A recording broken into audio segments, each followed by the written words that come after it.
Hey everyone, thank you for tuning into Team for Vin's YouTube page again. I am Andrew the Collector, and I'm going to showcase a really unique deck that I saw play around here and there, and I wanted to give it a try, and I actually found it was very, very consistent, if I do say so. It is the TrAinBCs, or as I like to call them, TrAinBCs. I know, very creative. Anyway, let's get into the deck profile.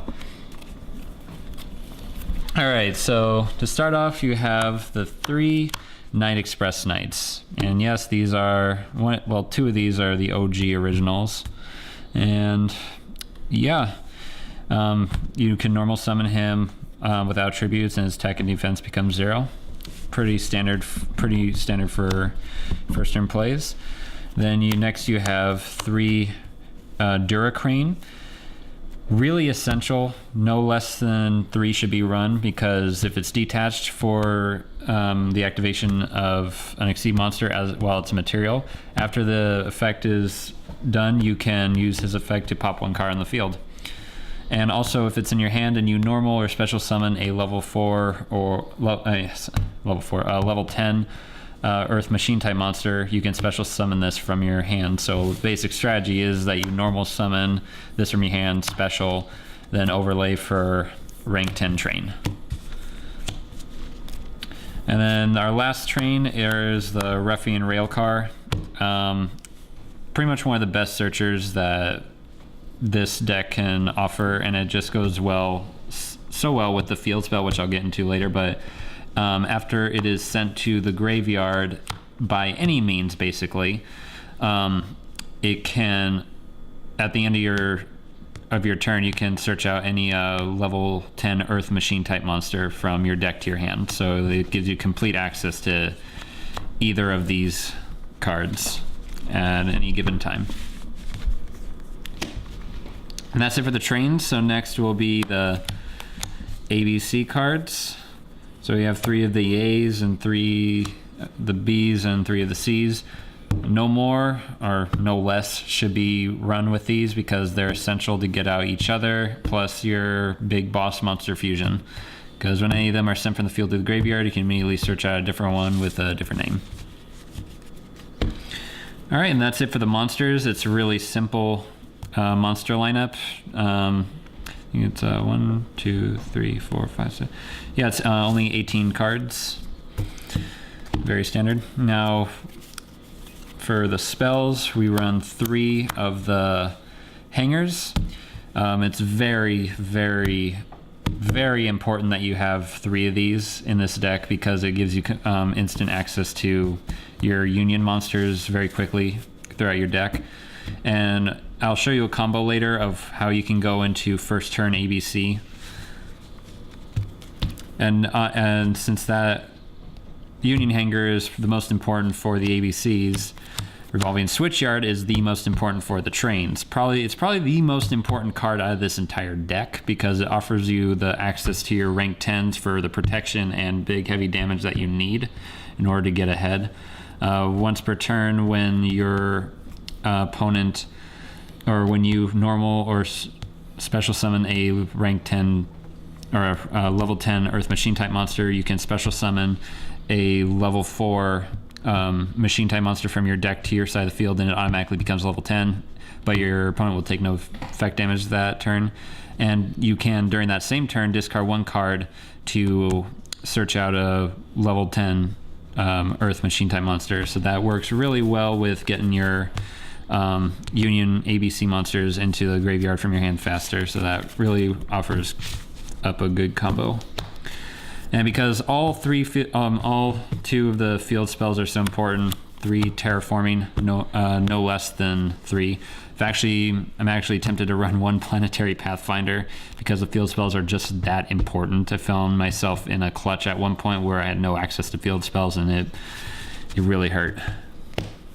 And then next are 2 Forbidden Chalice to negate your opponent's card effects. And it also works really well with Night Express Knight, because if you summon him, you target him with this, and its attack becomes to 3,000 plus the 400. But at the end of your turn, it maintains its 3,000 attack. So if your opponent somehow stops you from getting out your Duracrane while you summon this and you happen to have this, boom, instant 3k beater. Then next is Foolish Burial. It's Foolish Burial. Glimmer removal because it's machine deck. Upstart because it's Upstart, and Konami's a bunch of silly people for not having this more than one. Soul Charge, very important. It saves your ass more times than you can count in this deck. Can make your rank 10 spams so much more viable. And Special Schedule and Regeki. That was a firework. I apologize for that. Anyways, so Special Schedule. I'm debating on taking this out for a Twin Twister, but it seems pretty fun where it is now because it's basically a lower grade version of Soul Charge. So I might take it out, but Regeki's still good for this deck. And that's it for the spells. Next onto the traps. 2 Metal Reflex Slime for your rank 10 plays, plus some OTK preventers at some point, and just an overall big defense body. And then finally for our traps, the Solemn Brigade, because, you know, it's solemn. All right, and that's it for the extra deck, for the main deck, so let's get right into the extra deck. And obviously, starting off, we have 3 of the ABC Dragon Busters, one of the best new cards that came out in recent weeks. It's really self-explanatory, and I would debate citing Winter Cherries in this deck if you ever go into a mirror match with ABCs, because this deck card is just too damn good. And yeah, so ABC Buster Dragon Buster, just like that. Then next for your seed monsters, we have 2 number 81 Super Dreadnought Rail Cannon Super Dora, and his little brother Gustav Max. I'm fine with running these 2 cards are really good at 2. If you want to put them at 3, you can, but I felt it was a little overkill. I know, especially for this deck. But what I usually go into is first turn. I would go into this first beforehand because it's good to have this protection before you go into your burn, because if you get this out and then you burn them for 2k, it's a 3k that's vulnerable, as opposed to this, which you can make it unaffected by anything. But yeah, so 2 and 2. The next we have 2 number 35s, 1 Watermelon Spider, and 2 Seven Deadly Sins. It's probably the best alternative if you don't want to go into, or if you run out of resources for this. But yeah, his banishing effect is actually really freaking good, and yeah. And Watermelon Spire's popping effect can also come when you're in a tight clutch too. And then finally we have the Sky Palace and the Galaxy Destroyer.